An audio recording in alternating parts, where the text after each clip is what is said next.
Right, okay.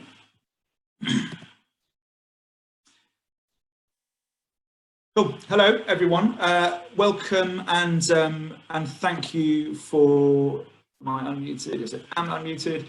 Thank you for joining this incredibly popular webinar on the importance of strategic brand partnerships in the light of COVID-19 and beyond. I'm Andrew. For those of you who don't know, Andrew Ray. I'm the MD of the IPM, and I'm hugely excited about the topics for discussion this morning. You will be hearing from a range of industry specialists today. This session will be recorded and it will be available for anyone who's missed it on the IPM website soon after we've finished, or if anyone is turning up late and has missed the first few minutes. It'll be a way to catch up. So it's about COVID-19 and beyond, and beyond is a very interesting concept to discuss at the moment, but one that will define those that thrive and those that survive as well. Now, it would be a little bit premature to predict what the legacy of COVID-19 lockdown is regarding consumer behaviours, because as psychologists tell us, apparently it takes 66 days to create a new habit. Now, if you take the fact that the 23rd of March was officially the start date of lockdown, we are only in day 58. Now, that may scare some of you or delight others, but in terms of consumer behaviour, we've still got a little way to go until we can really see how that is taking effect. But key signals are emerging from the eye of the storm, and they reveal not just the smartest brand responses to this current situation, but also those essential learnings that are likely to have legs when regeneration begins in earnest. Now, it's my pleasure as MD of the IPM to introduce our speakers today.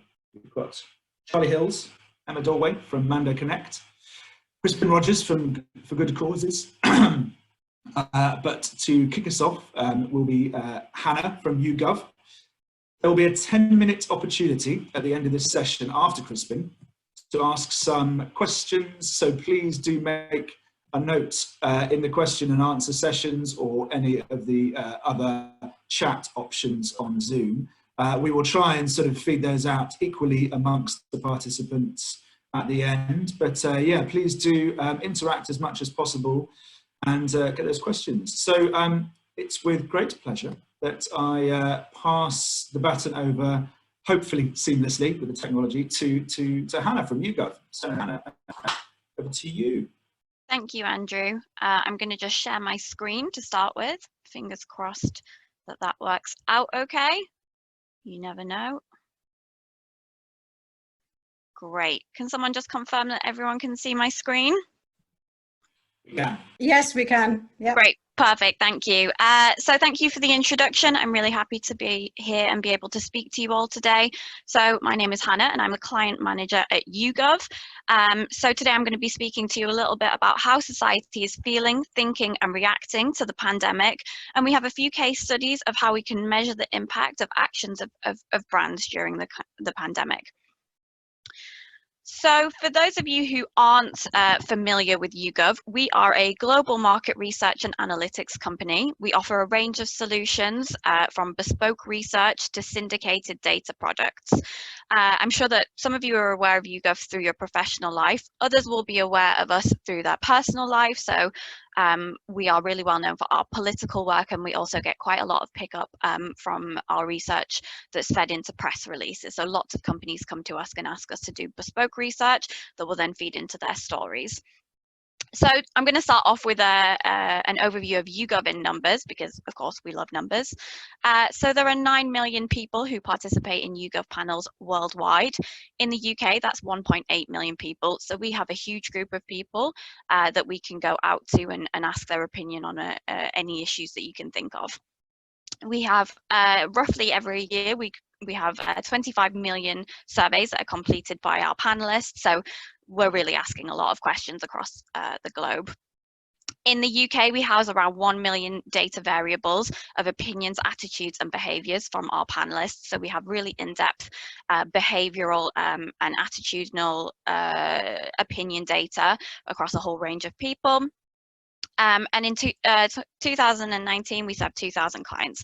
So we have a wide range of clients across many industries, from agencies to brands themselves, as well as our charity partners, and working with various public sector bodies. We have 44 panels worldwide, so we do have global capabilities. And between March 18 and April 19, we had 52,000 UK media mentions. So just feeding back into that, what I already mentioned, that we have a huge pickup in the press of our research. So at YouGov, we have a 35% survey response rate. We're really proud of this number. It's a really high panel response rate. Normally panels have in the single figure for response rates. The reason behind this really high response rate is that we have a very good working relationship with our panel. We feed back data to them as well as collecting data from them. And another reason behind this is that YouGov is the #1 most quoted research source in the UK. So we have a great standing in society. So just to set the scene, I'm going to give you an overview of how society is thinking, feeling, and acting at the moment. The data comes from a range of sources. So we have lots of solutions available at YouGov, and we also have a lot of publicly available data that you can go onto our website and find for yourself. So we have, a huge range of resources out there for you, for both clients and for non-clients. I'm also going to touch upon our COVID-19 tracker. So this has been in the field since the 12th of March, actually. So we have quite a rich data set now. So this is a commercial product. Elements of it are being given away for free on our website and to our existing clients, but there are additional data that you can buy from this tracker. And finally, I'm going to use some of our profiles data as well. So profiles is our syndicated audience insights platform, where you can which is a subscription product, allowing you to understand attitudes, media consumption, behaviors of different audience groups. So what is YouGov doing in terms of coronavirus research? So to start off with, we have a partnership with the Institute of Global Health Innovation at Imperial College London to gather global insights on people's behaviours in response to COVID-19. So this data is freely available for public health researchers and is being used across the globe to feed into public policy. We also have a wide range of free to access data on our website for organisations, journalists, and the public in general to access. So this can be found through our COVID-19 portal at yougov.co.uk/COVID-19. We do have additional commercial products and additional products for our existing clients as well. So I want to start off with some key findings from 10 weeks of our COVID-19 tracker. So the majority of Brits are currently, optimistic that the situation is improving. Approval of the government's response peaked at the end of March, and we are seeing declines since then. So really interesting to keep on top of how people are feeling about the government's response to the pandemic. The majority of people continue to follow government advice with regards to protective measures. And of course, people are turning to indoor entertainment. We're watching more TV and using more social media platforms to communicate with each other. A really interesting point that has come up from some of our more recent research over the past few weeks is that people are increasingly concerned about others and our communities than just their own health and well-being. And finally, some data from our profiles tool.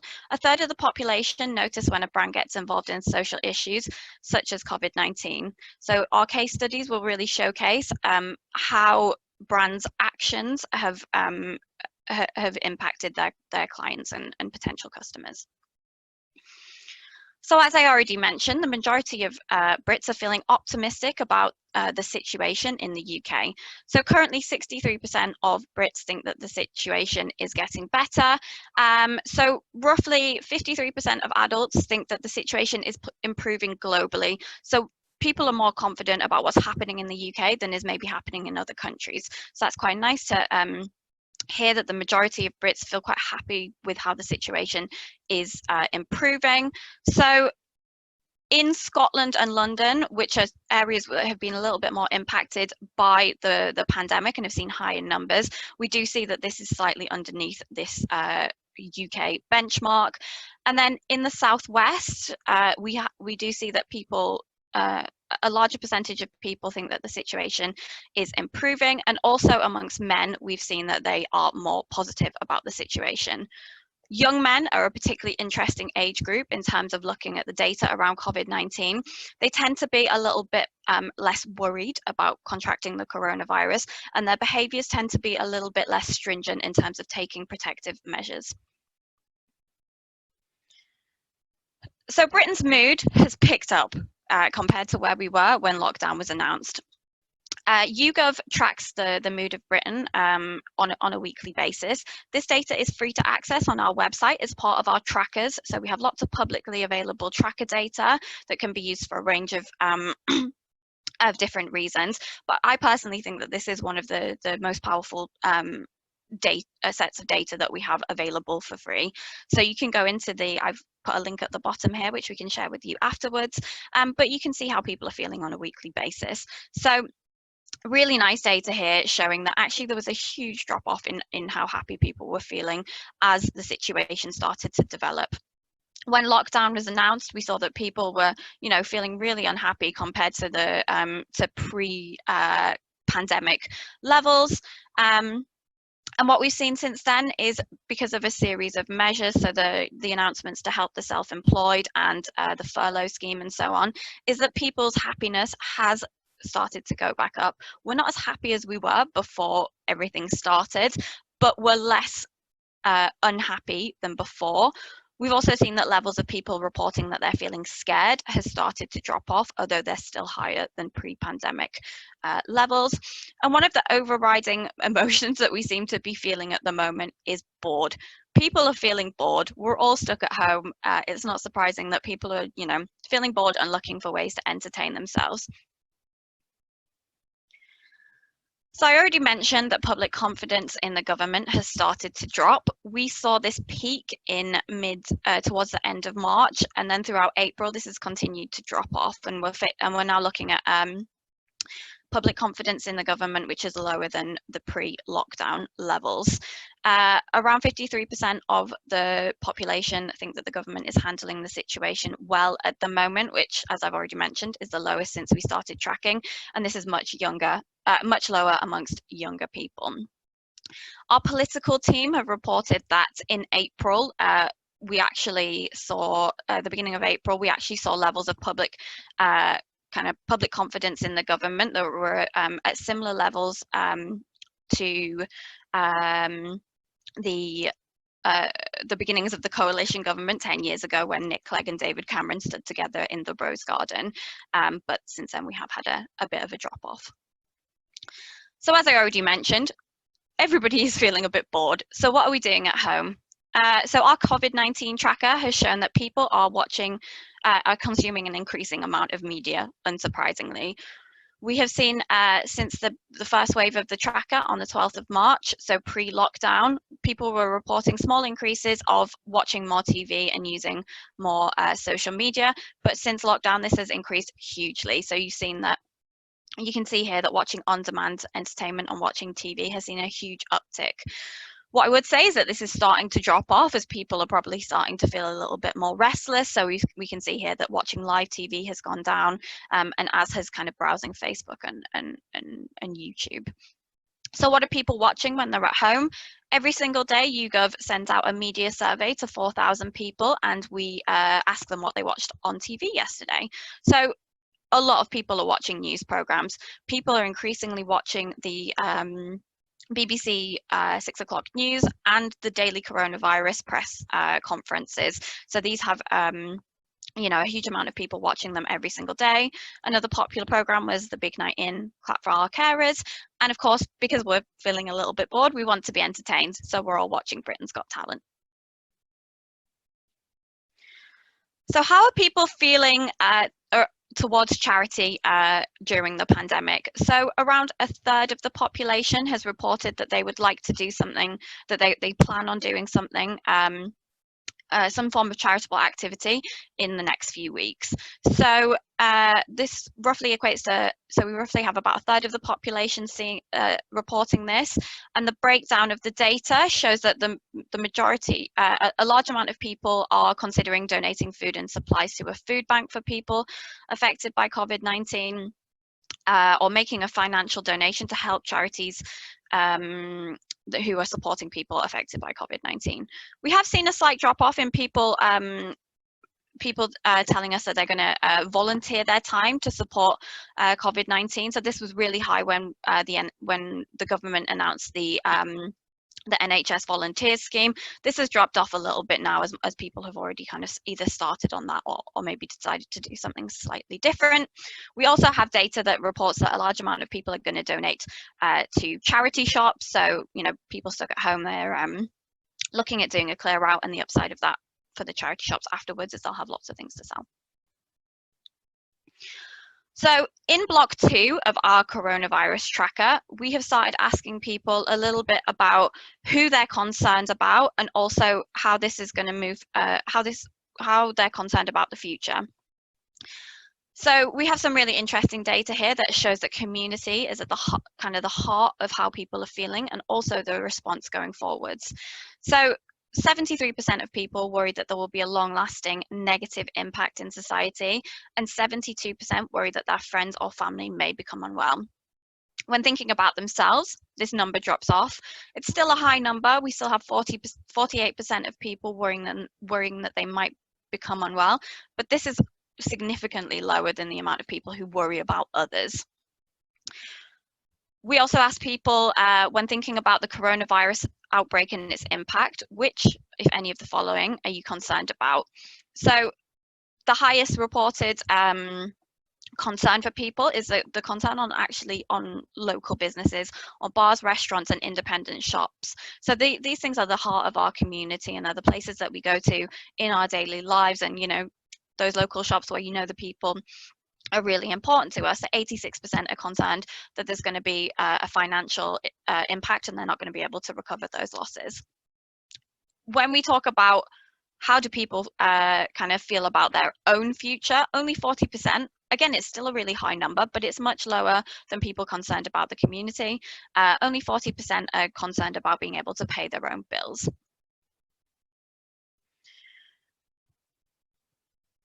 Communities will be at the heart of the response, at the heart of the recovery once we start to move into that recovery phase.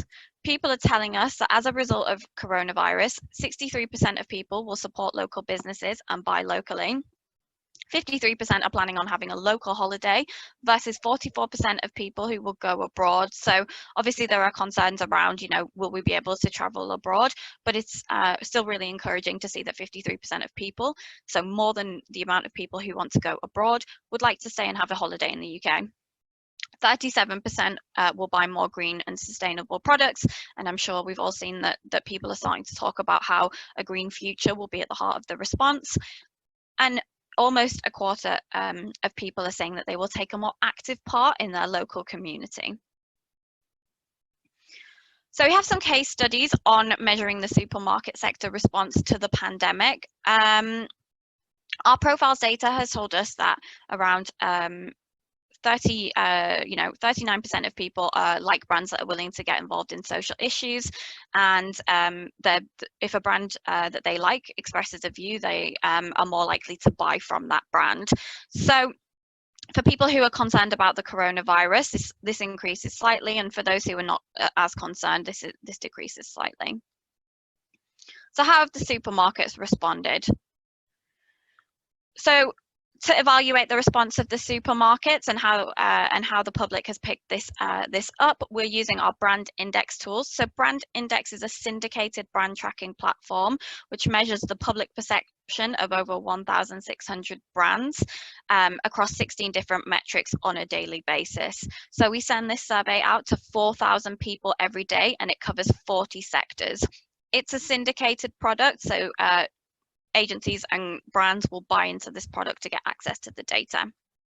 So we have these 16 different metrics. I'm not going to read every single one out to you, but I will just give you an overview of the ones that we've looked at for the case studies. So Starting off with the media metrics, word of mouth exposure. So have you personally spoken about the brand in the past 2 weeks? Buzz. So have you heard anything positive or negative about the brand in the past 2 weeks? Under the brand health metrics, impression, so general impression, do you have a positive or negative view of the brand? And then in the lower funnel metrics, we have 2 key metrics here. So consideration, when you're in market next to make a purchase, which of the following brands in this sector would you consider? And our panelists can select as many brands as they want from that list. And then purchase intent. So out of the brands that our panelists have selected that they would consider, which are you most likely to purchase? So just following that sales funnel.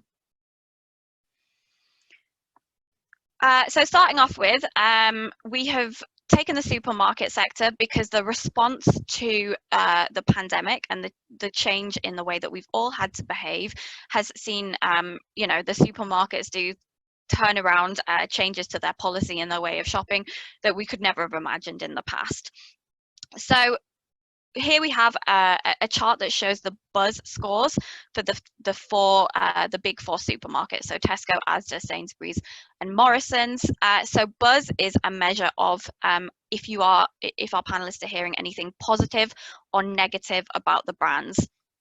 So you can see before the pandemic was declared that we have a relatively stable line showing that people are hearing, you know, relatively positive things about the brand because the score is above 0, which is neutral. People are talking quite positively about these brands, but it's not a huge score. As the supermarkets start to react and take concrete actions towards helping communities, protecting their employees and protecting shoppers and vulnerable people, buzz scores have increased hugely.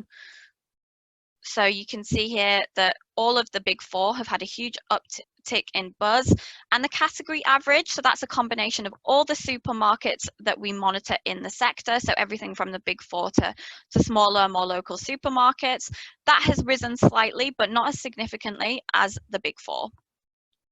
So as I already mentioned, this is in response to a variety of measures. So we have some kind of headlines here of the types of things that were being talked about in the press during the beginning of lockdown and the pandemic. So you can see here there's a range of measures, including protecting employees to donating to food banks and so on. So just to have a look at another metric, so we have impression. So the impression score is based off a question: do you have a positive or negative impression of any of the following brands? And you can see here that so what we've done is we've actually taken the impression scores and we've made an index. The reason that we made an index is just because if we don't make an index, Tesco tends to sit above everybody else in terms of impression. They always have a really great impression score, really well thought of.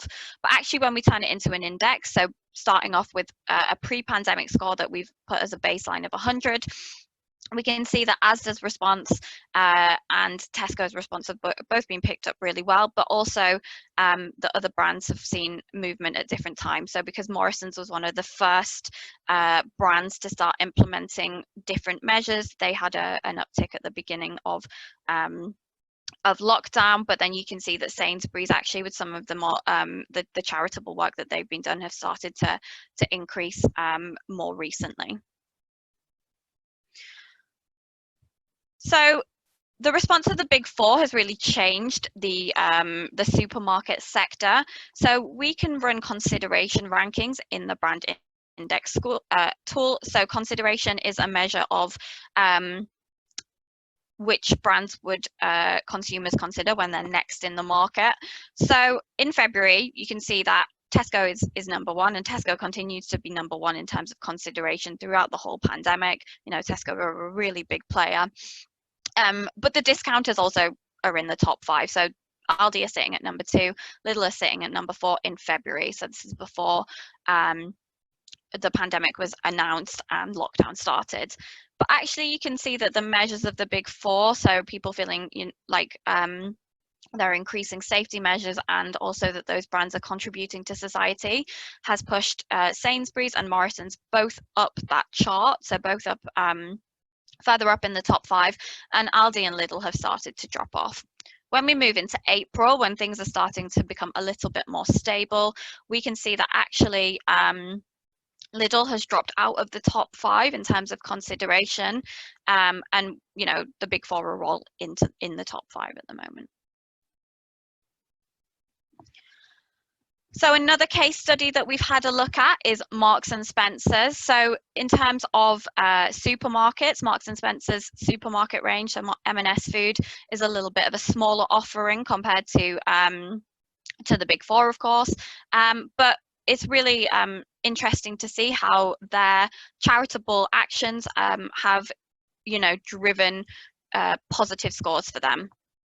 So Marks and Spencer's have had a series of initiatives under their We're All in This Together initiative. So they announced on the 21st of March that that Sparks members would be able to donate their points to a range of charities who are serving the front line. And also they've done some other things as well, including donating pajamas to patients in the Nightingale hospitals. So we've really seen that they've done quite a lot of things in terms of pumping resources into the response.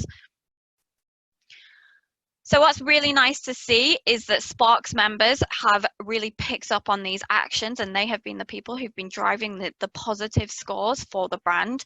So here we've got a bit of an overview of looking at a nationally representative sample, so society in general in the UK, but we can also cut our data by people who are Sparks members. So the reason that we can do this at YouGov is because all of our data is connected. So if a panelist tells us that they are a Sparks member and they take a brand index survey, when the data feeds into the tool, we can add a filter to look at Sparks members only. So buzz, which is a measure of how often, are people hearing positive or negative things about the brand, be that across from their friends and family, in the news, through advertising, or across social media, has increased in the NatRep population, which you can see here on the left-hand side. But for Sparks members, it's even bigger. So probably due to demographic considerations, you know, Sparks members probably quite similar there. Word of mouth exposure is a measure of how much people themselves are talking about that brand. So people have been saying positive things about M&S. So again, NatRep, you can see an increase here of just over 6 points, but then for Sparks members, the increase is huge. So it really is the Sparks members who are driving that positive word of mouth exposure and also the buzz. And then finally, so really important to brands, obviously, is the purchase intent piece. So the actions that M&S have taken have mean that a lot of people have been talking about them, but then that's also led to an increase in purchase intent. So when people are next in the market, there's been an increase in people who will choose Marks and Spencer's as their main supermarket to go to when they're next going to make a grocery purchase. So a final note from YouGov. So all of this data comes from our across a whole range of different products. So from our Covid-19 tracker, which is run through our real-time bespoke research service, to our syndicated products. So what we've decided to do is, because we have all of this data that comes from a range of sources, we wanted to ask an additional question. So we have used our YouGov Direct service, which is the world's fastest audience insights platform, which enables advertisers to engage with targeted users, delivering rapid research, creative insights, and marketing effectiveness, to run a really quick survey of 100 people. So we asked people, thinking of brands that you have seen help their customers, people, or good causes, such as the NHS during the COVID-19 pandemic, which of the following do you agree with? Please tick all that apply, so people could select multiple responses, and the kind of the biggest response we had to this is that people were saying that they would be more loyal to that brand. So as we've seen with the M&S case study, is that when companies put resources into helping the front line and into helping with the response, people are more loyal to that brand. They're going to go and buy things from them. what I think is really interesting here as well is we only have 4% who responded either, none of the above, not sure, or other. So the vast majority of people, will say that the way that that brands act under these circumstances, it will increase their loyalty or their connection to the brand. So some key takeouts from us. So we're looking at a picture of stability at the moment. So our COVID-19 tracker and the weekly mood tracker show that concern over the pandemic has stabilized. The majority of people have confidence in the NHS, and Britain's mood is gradually improving. We're not quite at the same levels of happiness as we were before. So what we were previously calling an unprecedented situation has become something that we've adapted to. And moving forward, our data is showing that community looks to be increasingly important to Brits. An authentic response is key. So as M&S have invested a significant amount of resource to support charities on the front line and to help the NHS, we've seen an increase in purchase intent as a result of that, really concrete action. In terms of the big four, by acting in the best interests of the public and by constantly adapting their strategy in line with the changing events, the actions of the big four supermarkets have had a really positive impact on their standing in society. Their buzz score is still elevated. People are still saying really positive things about these supermarkets. And then finally, in terms of uncertainty, and I know that I've already said that we are moving into a period of stability, but there are still a lot of unknowns and a lot of things that could change. It's really important to understand your audience and society in general. How are they responding to events? How are they feeling on a weekly basis? And of course, measuring your brand health to ensure that the best strategy is one that speaks to your target group will be key moving forwards.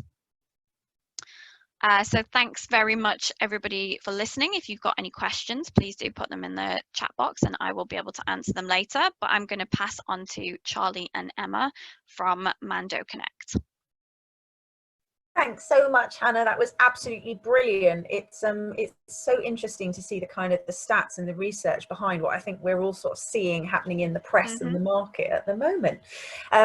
It's absolutely fascinating. I'm going to rattle through our presentation with Emma because I've just suddenly looked at the clock and I've realised, oh my goodness, we've got to make sure we leave time for Crispin and good causes and the charity partnerships too. Emma, are you okay to share your screen? Yeah. So that everyone can see our presentation. I hope everyone's still awake and that you're all heavily caffeinated. So what we're now going to show you is some real life examples of how brands are using the power of brand partnerships to address some of those great insights that Hannah has shared. I'm sure you all know, but we have a massive IP partnership with YouGov and we're huge fans of their data and it's a key part of our agency DNA. So next slide, please, Em. Oh, here we go. So this is us. I'm Charlie, I'm the MD and the Head of Strategy of Mando-Connect. And this is... Hi, I'm Emma. I'm one of our Partnership Account Directors at Mando-Connect. Looking fabulous in our black and white photographs. This was in the professional days where we could be in studios rather than in our lounges. A quick 2-minute overview of who we are and what we do at Mando-Connect. We help brands and loyalty programs work together to create brilliant data-fueled partnerships and rewards that really drive results. So what we do is we take all that great insight, we identify the brands that can help other brands, help them achieve those marketing objectives, and then we make it happen. We work in sort of four main areas, the first of which is about awareness, understanding, and acquiring new customers and members. The second of which is about loyalty, retention, and engagement. So how brands can build engagement with their current bases using brand partnerships. The third one is about promotions. So when you want to create a spike or a quick behavior change, or you've got a particular objective that you need to achieve, we can help, brands can help you do that. And then the fourth pot is our weird and wonderful pot, which is help shift brand perceptions and innovation. So that's when a brand wants to achieve something that it can't do on its own, and how can other brands help it do that? And I think, what we've seen brands do in these last few weeks during the times of COVID-19 is a lot more activity in that pot. I think brands have got big ambitions to help. They really want to help Brits during these difficult times as best they can. And I think we've seen a lot of really interesting brand partnership activity here, when brands have had the smart realization that on their own they could achieve so much, but if they work with another brand, then they can achieve that much more and help address those bigger issues. We're going to talk to you about the brand to brand stuff, and then Crispin, who's nodding away there, is going to talk to you about charity partnerships. So you'll notice an absence of charity partnerships in our deck, so that Crispin's got plenty of material left to talk about. On to the next slide, please. This is how we use the great data that Hannah has just shared you. So when we're identifying the right brand partners for brands and who should be working with who, we use YouGov data, we use our WPP data bank to understand kind of what partners and rewards are right, what mechanics would work best, and how brands can most help, and then which are the right partners based on, you know, who your target audience engage with. And we use a lot of the brand profiles data that Hannah mentioned up front to do that. Next slide, please. Em's now going to talk to you through a couple of case studies, and then we're going to play tag. Thanks, Charlie. Yeah, so I guess as Hannah mentioned earlier, I mean, understandably, there's been a huge shift in how we as consumers and we as individuals have been spending our free time over the past 2 months. And I think it's this kind of shift in consumer behaviour that influenced this first example that we wanted to call out. Also, it's an opportunity for us to blow our trumpet somewhat, as Vodafone are one of our clients, and it's kind of one of the key accounts that I sit on. But Very Me is Vodafone's customer rewards program, and it's founded essentially on providing users with only what they love. And our research with YouGov back at the start of the year now, which feels a lifetime ago, but it actually found that the majority of Brits want to offer value and something that they feel is a bit of a treat. And then third, in this kind of lovely inverse triangle or inverse pyramid on the slide in front of you, the kind of third key leading factor that people want for rewards from loyalty programs is that something that's can help others, whether that be kind of giving to charity or helping an environmental cause. And I guess in these current times, and kind of since the kind of pandemic broke back in March, it felt like these three characteristics would be more appealing than ever to customers in general, but specifically our kind of customer set that we're responsible for delivering rewards for through Very Me. And we became aware that our sort of rewards portfolio for this particular platform had to shift in order to help make lockdown better. Oh, sorry, got too excited there, clicked on before I meant to. So one of the ways that we look to do this for Vodafone specifically is we sort of shifted our rewards focus. So previously we'd been really focused on sort of treat-based rewards that you could pick up from your local high street. So things like Costa coffees, free cinema tickets, and we sort of switched that approach to being more led in partnerships with brands that can deliver those treats directly to your door. So we did some lovely work with the Biscuiteers, whereby we kind of sent out free biscuits across the UK. We've done a lot with Lindt chocolate, again delivering sort of bundles of treats to customers' doors. And obviously there's been an increased need for digital content in the current times. So we sort of shifted our focus from sort of free cinema tickets to digital movie downloads, looking at giving away audiobooks. And actually we've got a lovely partnership launching with The Big Issue tomorrow to give away a digital copy of their magazine. So kind of allowing us and allowing Vodafone customers to continue to support those really lovely charities. Obviously Big Issue, slightly difficult for them to kind of sell their paper magazines at the moment with kind of less footfall and vendors not being able to do their job safely. So yeah, I guess we as a team and for our client at Vodafone, we ultimately wanted to make sure that there were still some really great rewards on offer for Very Me users, but that we were respectful and keeping in tune with, I guess, kind of consumer behaviour over the past current months. So if I flick on quickly to this next slide, we wanted to look at, I guess, the flexibility shown and kind of where brands have changed their own rules and changed their own strategies to best help those who need it most. Obviously, Hannah has touched on already the sort of unprecedented challenges that face the grocery market since the outbreak sort of came into real effect back in March. And I think we were particularly impressed with the speed at which changes to service offerings were implemented across the board. But we had to call out sort of Morrison's activity, and interesting to see that spike that Hannah kind of touched on, where Morrison's were one of those kind of first movers, sort of demonstrating their commitment to their staff and also to customers. But they did something really innovative. They partnered with Deliveroo. So predominantly sort of Deliveroo, obviously serving that kind of takeaway need and kind of quick meals on the go, but actually Morrison's were able to tap into that network to allow speedy delivery kind of to households across the country. And they've actually done more to kind of extend that focus. They currently have a sort of food box delivery service, so you can get a box of essential items delivered within some instances within a kind of 2-hour window to your home. And they've launched a telesales shopping service, which seems a little bit antiquated, given that we're kind of all focused on digital. But obviously there are kind of some people that aren't connected to the internet or don't have that capability. So yeah, they've sort of taken a step back in terms of technology, but actually allowing customers that perhaps can't access the internet or can't get out to shops to still benefit from that grocery delivery. And I think what's interesting was there's been some recent surveys that kind of show 43% of people expect to shop online more regularly once the outbreak is over. So clearly there's a longer term benefit to this flexibility, but it's great to see the adaptability that's been shown by this sector. Charlie, I'll pass back to you now for the next couple of slides. Thank you. So this is an awesome partnership between two brands that we absolutely love, Häagen-Dazs and great movies. What's not to love? Check this out. It's called Secret Sofa.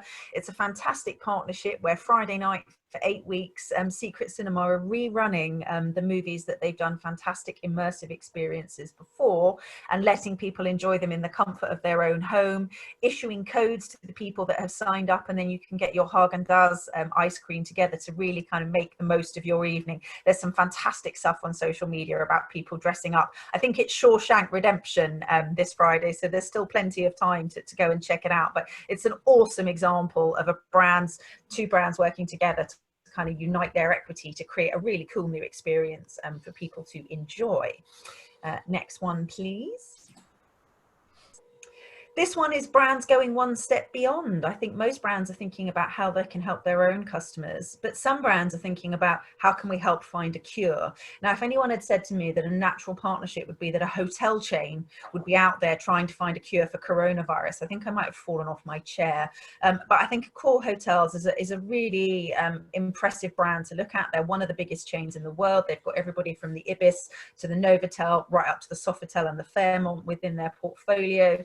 They've done a lot of really interesting stuff with their loyalty program in the last 12 months, Accor Live Limitless. But actually they're a brand that's really looking ahead. How can we actually help people find a cure to this? So they've actually got a partnership with the Institut Pasteur. It's a long running partnership. I think it started in 2010, and they are actually creating and funding initiatives like, can we look at mobile testing laboratories? What happens if we create climate controlled environments for kind of virus assessment? And I think it's a really interesting area. Accor are quite quiet about it. They don't publicize that much that they're doing it, but it's a huge investment for them as a business. They're also linking their loyalty programs in and enabling their members to donate points and really kind of help in this space. So it's definitely one to watch. And I think it ties in really interestingly to that stat that Hannah talked to us about. 80% of Brits are going to change their behavior towards brands that are seen to help people and good causes during COVID-19. 49% are going to be more loyal. So I think as a brand, they're doing this because it's the right thing. But as a marketeer, it's really interesting to see the positive impact that can have on long-term loyalty. It's definitely one to check out. Thanks, Charlie. I'll just jump in for these last couple. So yeah, I mean, it's no secret, right? Keeping active is important, and we've got a brilliant stat in the bottom there. Kind of 59% of adults feel that being active in their spare time is important. This partnership looks at how these fitness needs, I guess, are still being met despite the somewhat restrictive environment that we're currently in. So Lidl actually have a fairly long-standing partnership with Tough Mudder over the last couple of years, and they created an event called the Lidl Mudder. Bit of a tongue twister there, which is essentially a child-friendly version of their infamous Tough Mudder obstacle courses. And the activation was set to continue to roll out across this summer, but obviously in light of current restrictions, that activation route wasn't possible.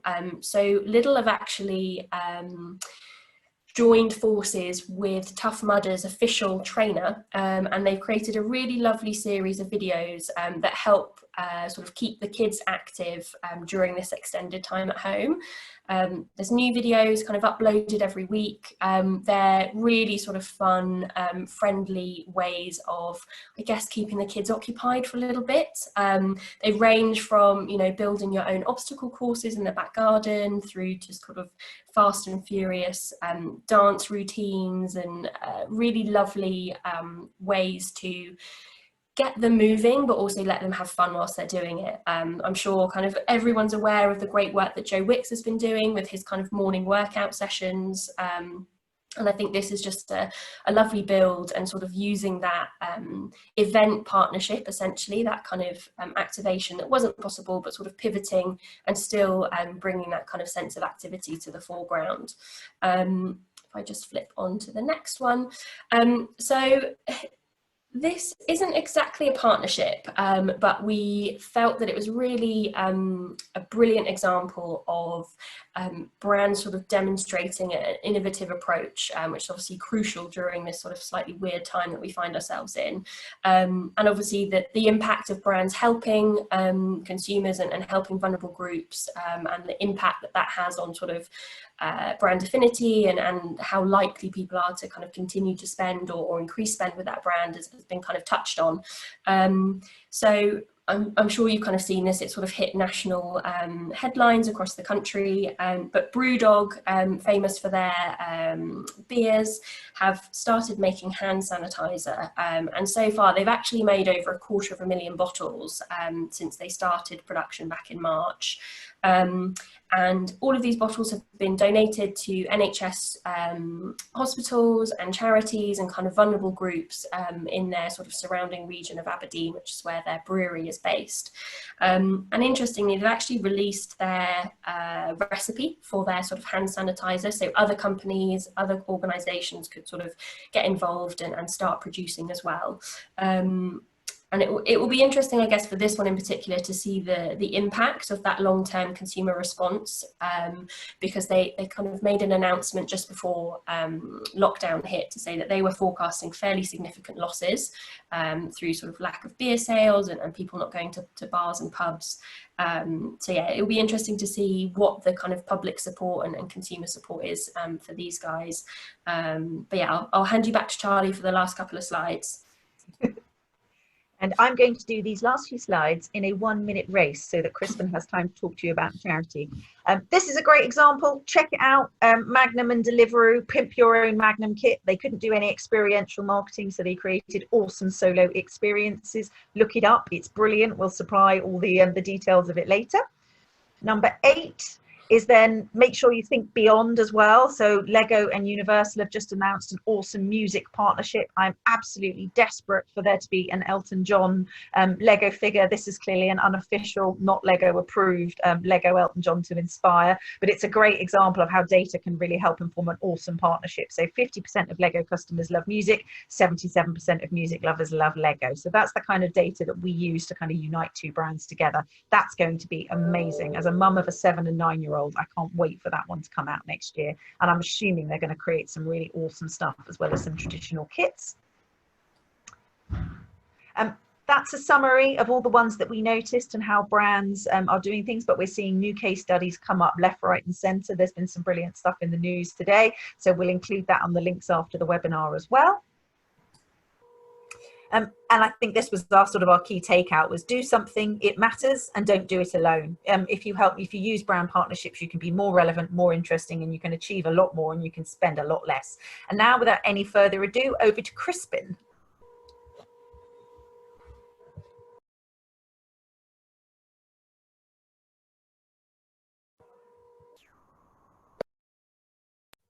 You're on mute, Crispin. Crispin, you're on mute.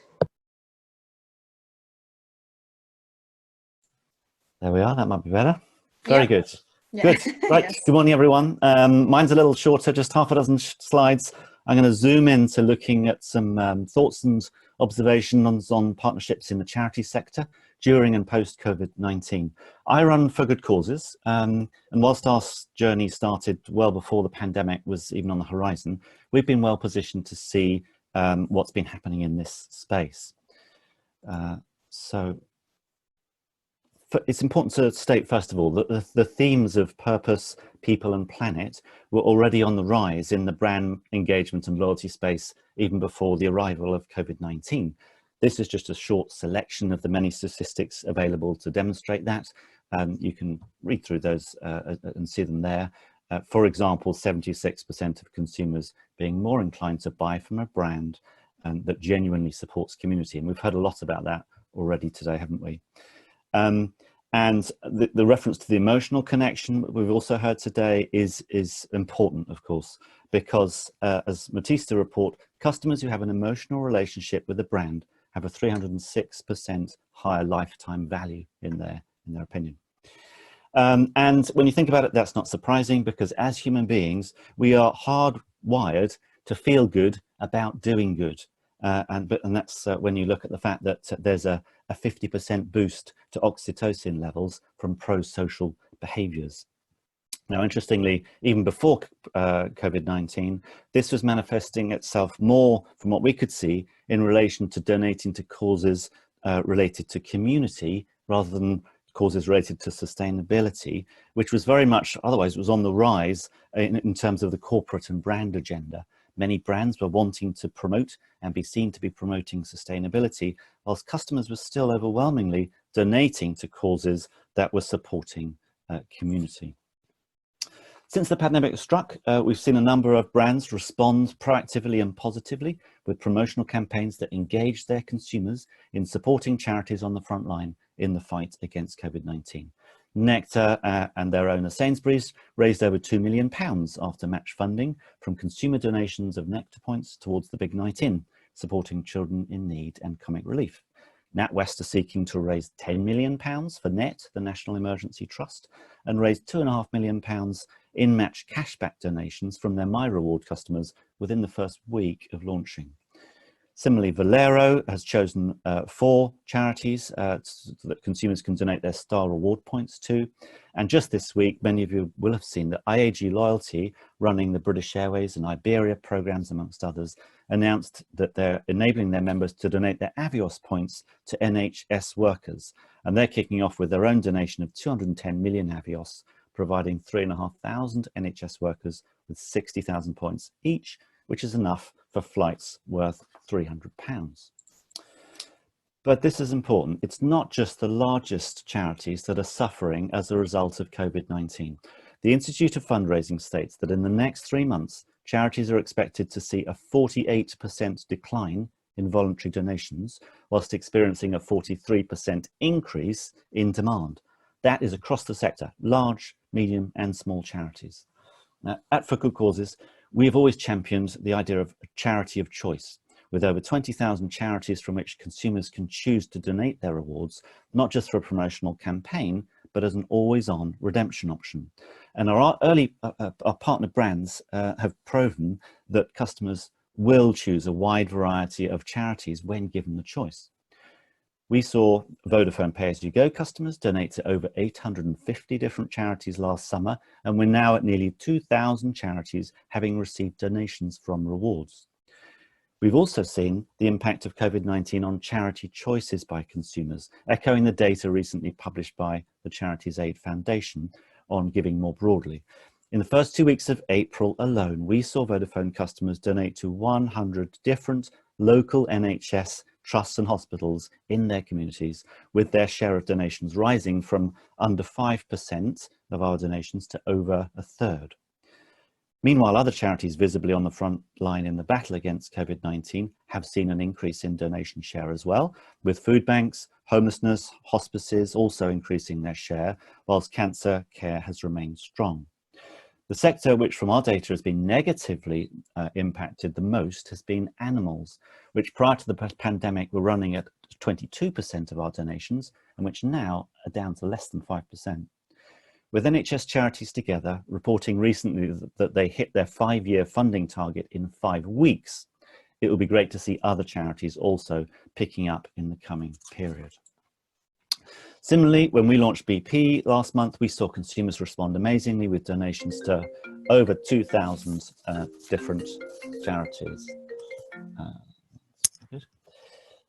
National charities dominate the top of the charts, but small local charities are also being chosen by consumers, reflecting the appetite to support their local community and to give back to their own neighbours and neighbourhoods. Whilst all human beings have the capacity for generosity, the things we each care about are very personal to us and specific to our values and life experiences. And it's not only in loyalty that we're seeing brands lean into CSR in their marketing activities. We have partners in the promotional space who are using our platform, offering tokens that consumers can donate to the charity of their choice for acquisition, lifestyle, and activation. Okay, last slide. In conclusion, successful partnerships, of course, have to work for all parties. And partnering in the charity sector is no different, whether that's via us to access over 20,000 charities or directly with 1 or 2. As mentioned, charities are in dire need of support right now as they face a massive decline in donation income due to mass participation events being cancelled, charity shops being closed, and the ongoing decline in the use of cash, which has always been the mainstay of a charity's donations.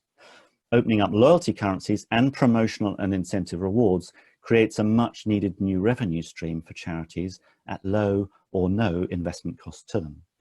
It allows them to tap into the brand's marketing reach and especially attracts the younger demographic who readily engage with digital and mobile solutions and find attractive the option to give without having to spend cash or set up long-term direct debits. Meanwhile, by partnering with charities, brands can generate the kind of emotional engagement with consumers that they have long been seeking and which we know and have heard today drives business benefit. They do that by tapping into what the consumer already cares about and leveraging the reach of charities to their supporters. By providing charity of choice, the solution is highly personalised, and its digital nature means that it's resilient to COVID-19, both now and, heaven forbid, in any second or future wave.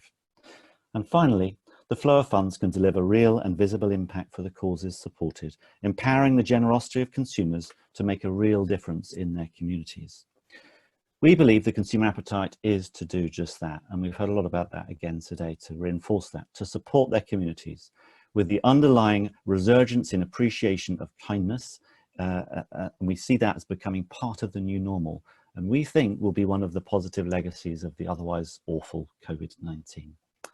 So if you'd like to discuss this further as a brand to tap into the potential and power of charity partnerships, or as an agency to offer the same to your clients that is both resilient and in keeping with the zeitgeist, we'd be delighted to explore with you. So just contact us. Thank you very much. I'm now going to hand back to Andrew for a few questions, I hope. Absolutely fantastic, everyone. Thank you very much for that. We've almost hit it perfectly as well. So thank you very much everyone for keeping to their times. We are really running quite close to this webinar being closed, but I think there is one question. Charlie, did you? Am I reading that you've picked up a question? Yeah, there was a question from the lovely Tommy, so I just replied to him to say yes. I think brands are really seeking to find engaging and new experiences for their customers during these times. And comedy, I think we saw in Hannah's data that watching telly is absolutely on the rise. That great partnership that we've seen between Secret Cinema and Haagen-Dazs is a really smart way of kind of uniting and creating a whole night in proposition for brands as well.